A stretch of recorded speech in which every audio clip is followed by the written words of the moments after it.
जय हिंद दोस्तों। बिहार पुलिस सिपाही की परीक्षा के लिए खान सर के इस बुक से आज हमारा प्रैक्टिस सेट नंबर 27 चलेगा, जिसमें साथियों हम लोग जीके जीएस से बहुत ही शानदार प्रश्नों को कवर करने वाले हैं।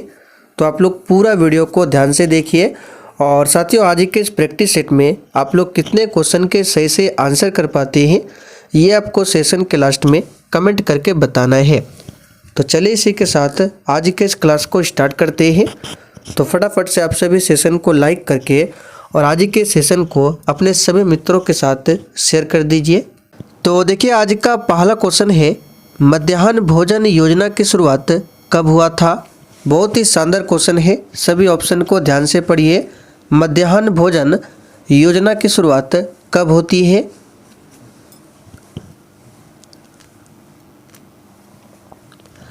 तो साथियों यहाँ पर क्वेश्चन नंबर 1 के लिए आंसर हो जाएगा डी ऑप्शन 1995 में। याद रखिएगा मध्याह्न भोजन योजना की शुरुआत कब होती है, 1995 में। दूसरा क्वेश्चन देखिए, मानव शरीर के किस अंग में लसिका कोशिकाओं का निर्माण होता है। चलिए क्वेश्चन नंबर 2 के लिए आप सभी आंसर कीजिए। मानव शरीर के किस अंग में लसिका कोशिकाओं का निर्माण होता है।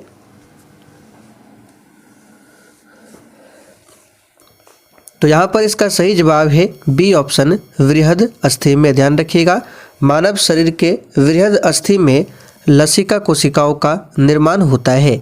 यकृत ग्रंथि की बात करें, ये मानव शरीर की सबसे बड़ी ग्रंथि है। और मानव शरीर की दूसरी सबसे बड़ी ग्रंथि पूछे तो ये है अग्नाशय। अगला क्वेश्चन है, जल्लीकट्टू खाली स्थान के साथ जुड़ा है। चलिए क्वेश्चन नंबर 3 के लिए आंसर बताइए। बिल्कुल आपको सोच समझकर आंसर करना है। जल्लीकट्टू खाली स्थान के साथ जुड़ा है। तो साथियों यहाँ पर क्वेश्चन नंबर 3 के लिए आंसर हो जाएगा डी ऑप्शन पोंगल। जल्लीकट्टू जो है ये पोंगल के साथ जुड़ा हुआ है। और पोंगल कहाँ का फेस्टिवल है, तो याद रखिएगा तमिलनाडु का। कहाँ का है, तमिलनाडु का पोंगल फेस्टिवल है। और ओनम कहाँ का फेस्टिवल है, तो ये केरल का फेस्टिवल है ओनम। आगे देखिए, वर्धमान ट्रॉफी किससे संबंधित है।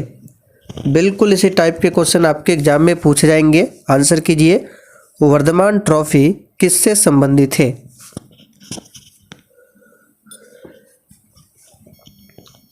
तो यहाँ पर इस क्वेश्चन का सही जवाब है सी ऑप्शन भारोत्तोलन से। ध्यान रखना है वर्धमान ट्रॉफी किससे संबंधित है, तो भारोत्तोलन से संबंधित है वर्धमान ट्रॉफी। आगे देखिए, भारतीय राष्ट्रीय वैज्ञानिक अकादमी की स्थापना कब की गई थी। चलिए 5 के लिए आंसर बताइए। और देखिए साथियों इस क्लास के साथ साथ आप लोग शाम 7:30 बजे की क्लास को जरूर कीजिए। ये क्लास आपको मेरे दूसरे चैनल पर मिल जाएगा। उस चैनल का नाम है दिवाकर स्टडी IQ। इसका लिंक मैं डिस्क्रिप्शन बॉक्स में दे देता हूँ, आप लोग जाकर देख सकते हैं। चैनल का नाम क्या है, दिवाकर स्टडी IQ। तो साथियों भारतीय राष्ट्रीय वैज्ञानिक अकादमी की स्थापना कब किया गया था, तो सही डेट है जनवरी 1935 में। आगे देखिए, राज्यसभा की प्रथम महिला महासचिव कौन थी। ये क्वेश्चन भी एग्जाम के लिए काफ़ी ज़्यादा इम्पोर्टेंट है, इस पर आप सभी स्टार मार्क कर लीजिए। राज्यसभा की प्रथम महिला महासचिव कौन थी।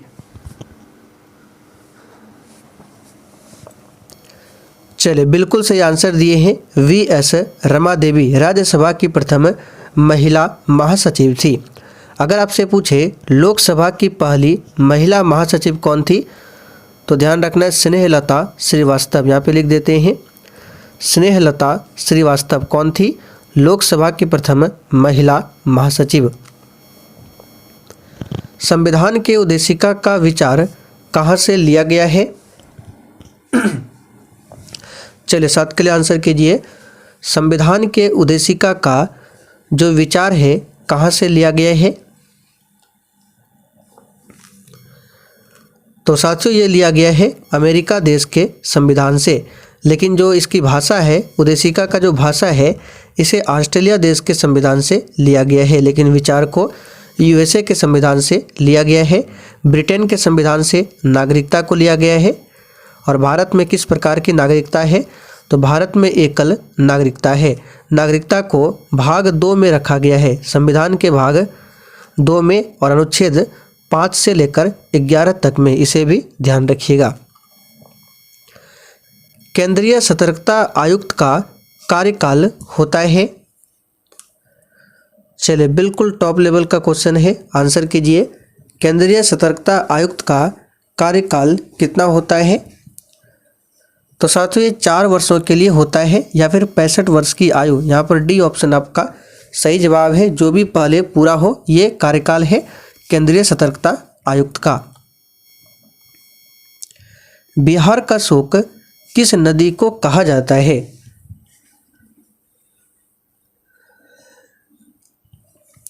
ये तो सभी को पता है, कोसी नदी को बिहार का शोक कहा जाता है। गंगा नदी ये भारत की सबसे लंबी नदी है, इसकी कुल लंबाई 2525 किलोमीटर है। और गंगा नदी की सबसे बड़ी सहायक नदी पूछे कौन है? यमुना। ये गंगा नदी की सबसे बड़ी सहायक नदी है। तिमिर का विलोम शब्द क्या है? चलिए, हिंदी व्याकरण का क्वेश्चन है, आंसर कीजिए। तो देखिए, तिमिर का मतलब क्या होता है? इसका मतलब होता है अंधकार, और अंधकार का उल्टा क्या हो जाएगा? प्रकाश। तो यहाँ पे देखिए, तिमिर का विलोम क्या हो जाएगा? प्रकाश। कलेजा ठंडा होना मुहावरे का सही अर्थ क्या है? तो सिंपल सा क्वेश्चन है, इसका सही आंसर हो जाएगा मन में शांति होना। किसी और स्थान पर के लिए एक शब्द क्या होगा?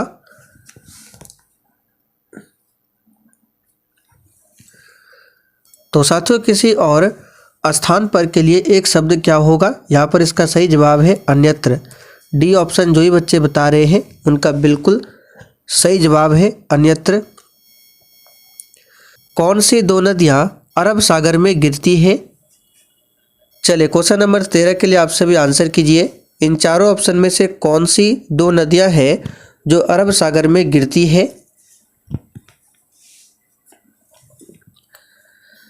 तो साथियों, जैसे कि ये भारत का नीचे साइड का मैप हो गया, तो इधर क्या है? अरब सागर। पूरब साइड में क्या है? बंगाल की खाड़ी। और नीचे क्या है? हिंद महासागर है। तो यहाँ पर पूछा गया है इन चारों ऑप्शन में से कौन सी 2 नदियाँ हैं जो कि अरब सागर में गिरती है, यानी कि वो नदियाँ पश्चिम की ओर बहती है। तो ये है नर्मदा और ताप्ती। ये 2 ऐसी नदियाँ हैं जो पश्चिम की ओर बहने वाली नदी है और ये अपना जल अरब सागर में जाकर गिराती है। और ये नदियाँ एस्चुरी का निर्माण करती है, याद रखिएगा, एस्चुरी का निर्माण करती है ये नदियाँ कभी भी डेल्टा का निर्माण नहीं करती है। जितनी भी नदियाँ पूरब की ओर बहती है, यानी कि अपना जल बंगाल की खाड़ी में गिराती है, वो डेल्टा का निर्माण करती है। इनमें से कौन सी एक मौलिक इकाई नहीं है?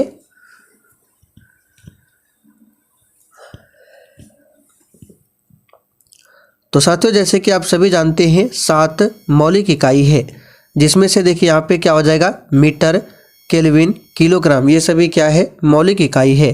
तो आंसर क्या हो जाएगा? इनमें से कोई नहीं। एक परमाणु जिनकी परमाणु संख्या 14 है, तो संयोजक इलेक्ट्रॉनों की संख्या क्या होगी? तो संयोजी इलेक्ट्रॉनों की संख्या कैसे निकाला जाता है, इसके बारे में हमने आपको बताया था।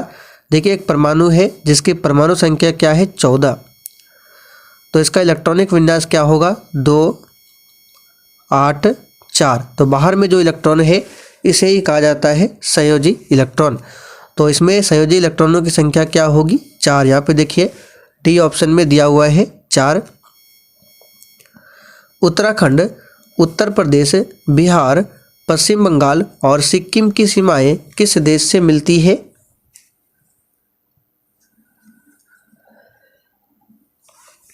तो यहाँ पर देखिए एक हिंट है, बिहार। आप सभी जानते हैं बिहार की सीमा जो है केवल एक देश से ही मिलती है और वो है नेपाल। तो आंसर क्या हो जाएगा यहाँ पर? नेपाल। निम्नलिखित में से किस देश ने द्वितीय विश्व युद्ध में पर्ल हार्बर पर आक्रमण किया था? चलिए 17 के लिए आंसर बताइए। द्वितीय विश्व युद्ध की शुरुआत कब होती है? 1939 में। और द्वितीय विश्व समाप्त कब हुआ था? 1945 में। तो किस देश ने द्वितीय विश्व युद्ध में पर्ल हार्बर पर आक्रमण किया था? तो इसका सही जवाब है जापान ने किया था। कब किया था? 7 दिसंबर 1941 को। अलंग नामक प्रसिद्ध शिप स्क्रैपिंग यार्ड कहाँ पर है? चलिए इंपॉर्टेंट क्वेश्चन, आंसर बताइए। तो साथियों, अलंग नामक प्रसिद्ध जो शिप स्क्रैपिंग यार्ड है ये कहाँ पर है? तो इसका सही जवाब क्या हो जाएगा? ऑप्शन सी, गुजरात में स्थित है। निम्नलिखित में से कौन जम्मू कश्मीर से संबंधित लोक नृत्य शैली है? चलिए 19 के लिए आंसर कीजिए। और साथियों, जिन्होंने अभी तक सेशन को लाइक नहीं किया है, फटाफट से आप सभी सेशन को साथ में लाइक करते चलिए। तो यहाँ पर इसका सही जवाब है मंदजास। ये जम्मू कश्मीर से संबंधित लोक नृत्य शैली है। और एक आपको ध्यान रखना है, रऊफ, ये भी जम्मू कश्मीर से संबंधित है। लावनी की बात करें, ये कहाँ का है? तो लावनी है आपका कहाँ पर? महाराष्ट्र का है। सत्रिया असम का है। मांड मुख्य रूप से खाली स्थान की एक पारंपरिक लोक गायन शैली है। तो यहाँ पर 20 के लिए आंसर क्या होगा? राजस्थान। मांड मुख्य रूप से राजस्थान की एक पारंपरिक लोक गायन शैली है। सी ऑप्शन यहाँ पर सही है, राजस्थान। एपेक का पूर्ण रूप क्या है? APEC, एपेक का फुल फॉर्म आपको बताना है।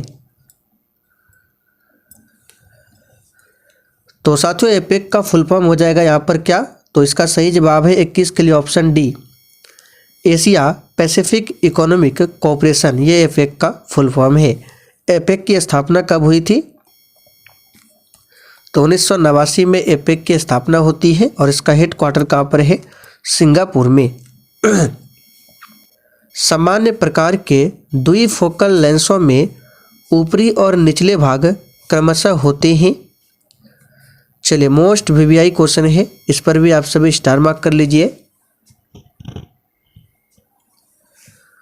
तो साथियों, सामान्य प्रकार के द्विफोकल लेंसों में ऊपरी और निचले भाग जो क्रमशः होते हैं, तो यहाँ पर इसका आंसर हो जाएगा ए ऑप्शन, अवतल और उत्तल। यानी ऊपरी भाग अवतल का होता है और निचला भाग उत्तल का होता है। विश्व विरासत दिवस कब मनाया जाता है?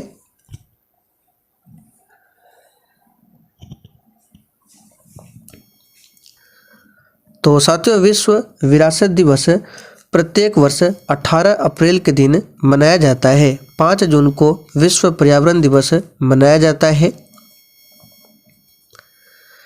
किस अंतर्राष्ट्रीय चैंपियनशिप में थॉमस कप दिया जाता है?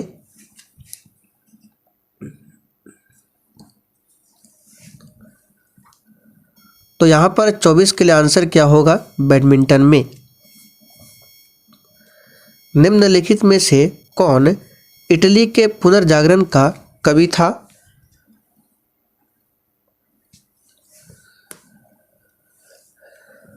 तो साथियों, यहाँ पर 25 के लिए आंसर है सी ऑप्शन, दाते। ये इटली के पुनर्जागरण का कवि था। इटली की राजधानी कहाँ पर है? रोम। एक राज्य जहाँ किसी सरकार का राज नहीं होता वह राज्य कहलाता है। तो साथियों, ये क्वेश्चन भी एग्जाम के लिए इम्पोर्टेंट है, इसे याद कर लीजिए। एक राज्य जहाँ किसी सरकार का राज्य नहीं होता है वह राज्य कहलाता है अराजकतावाद, और इंग्लिश में इसे कहा जाता है एनार्की। इसे हिंदी में क्या कहा जाता है? अराजकतावाद। यहाँ पे लिख देते हैं अराजकतावाद, और इंग्लिश में एनार्की। सड़क की रोशनी के परावर्तक साधारणतः होते हैं।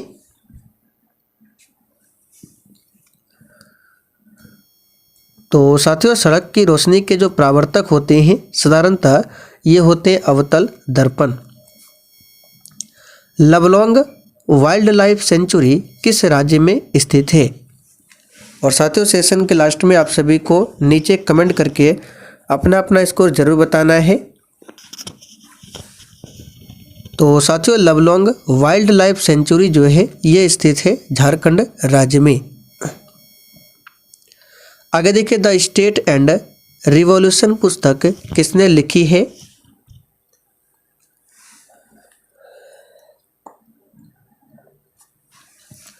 तो साथियों द स्टेट एंड रिवॉल्यूशन पुस्तक को लिखा है किसने, तो यहाँ पर इसका आंसर हो जाएगा व्लादिमीर लेनिन ने। किसने लिखा है, व्लादिमीर लेनिन ने। कार्ल मार्क्स की 2 पुस्तक याद रखिएगा, हमने पहले भी आपको बहुत बार बताया है, दास कैपिटल और एक पुस्तक है कम्युनिस्ट मैनिफेस्टो। निम्नलिखित में से किस विटामिन को अर्गो कैल्सिफेरॉल कहते हैं।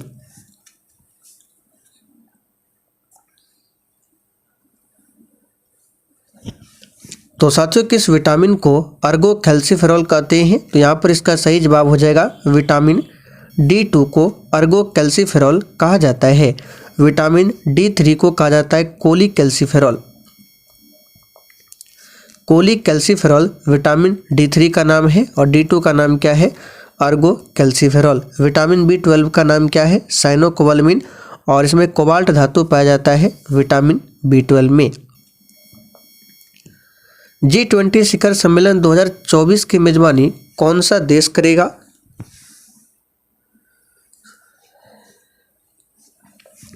तो साथियों इंपॉर्टेंट क्वेश्चन है, ये करेगा कौन, ब्राजील। यहाँ पर डी ऑप्शन आपका सही जवाब है, ब्राजील। वर्ष जिसमें प्रथम पृथ्वी सम्मेलन आयोजित हुआ था वह कौन सा वर्ष है। तो साथियों इंपॉर्टेंट क्वेश्चन है, पृथ्वी सम्मेलन से संबंधित क्वेश्चन एग्जाम में बनता है। तो वह वर्ष है 1992। कहाँ पर हुआ था प्रथम पृथ्वी सम्मेलन, तो ब्राजील के रियो डी जनेरियो शहर में। वित्त आयोग एक क्या है। चलिए 33 के लिए आंसर कीजिए, वित्त आयोग एक क्या है। तो साथियों यहाँ पर 33 के लिए आंसर क्या हो जाएगा, बी ऑप्शन संवैधानिक संस्था। चूंकि वित्त आयोग का उल्लेख संविधान के आर्टिकल 280 में मिलता है, इसलिए ये क्या है, एक प्रकार का संवैधानिक संस्था है। संयुक्त राष्ट्र संघ के बजट पर विचार करने एवं अनुमोदित करने की जिम्मेदारी किसकी है। तो साथियों संयुक्त राष्ट्र संघ जिसकी स्थापना 24 अक्टूबर 1945 को हुआ था, तो संयुक्त राष्ट्र संघ के बजट पर विचार करने एवं अनुमोदित करने की जिम्मेदारी किसकी होती है, तो महासभा की जिम्मेदारी होती है। अंतर्राष्ट्रीय न्यायालय की सरकारी भाषा क्या है।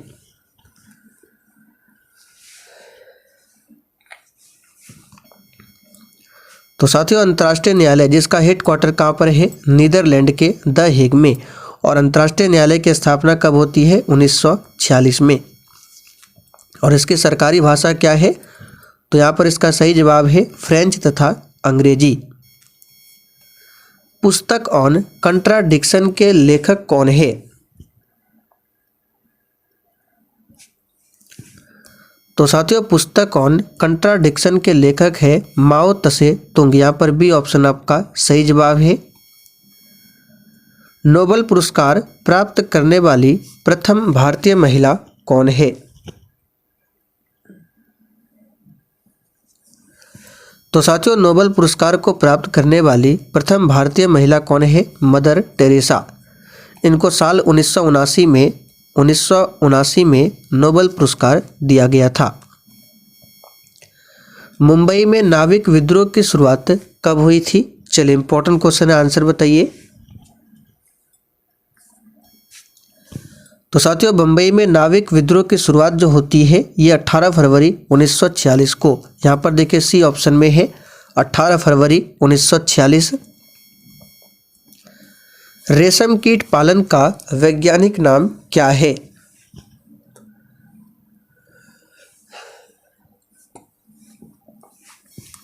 तो साथियों रेशम कीट पालन का वैज्ञानिक नाम की बात करें ये होता है सेरीकल्चर। एपीकल्चर क्या है? तो मधुमक्खी पालन को कहा जाता है एपीकल्चर। एक होता है पीसी कल्चर, मत्स्य पालन को कहा जाता है पीसी कल्चर। वर्मी कल्चर क्या है? केचुआ पालन है। निम्नलिखित क्षेत्रों में से किस में याकू जनजाति पाए जाते हैं? तो साथियों, याकू जनजाति की बात करें, ये पाए जाते हैं कहाँ पर? तो इसका आंसर है टुंड्रा प्रदेश में। कहाँ पर? टुंड्रा प्रदेश में। कांगो बेसिन की बात करें, यहाँ पर पाए जाते हैं पिग्मीज जनजाति। सहारा मरुस्थल में पाया जाता है बद्दू जनजाति, यहाँ पे लिख देते हैं बद्दू जनजाति। ये सहारा मरुस्थल में, पिग्मीज कांगो बेसिन और याकू जनजाति टुंड्रा प्रदेश में। तो चलिए साथियों, आज के लिए इतना ही। तब तक के लिए जय हिंद।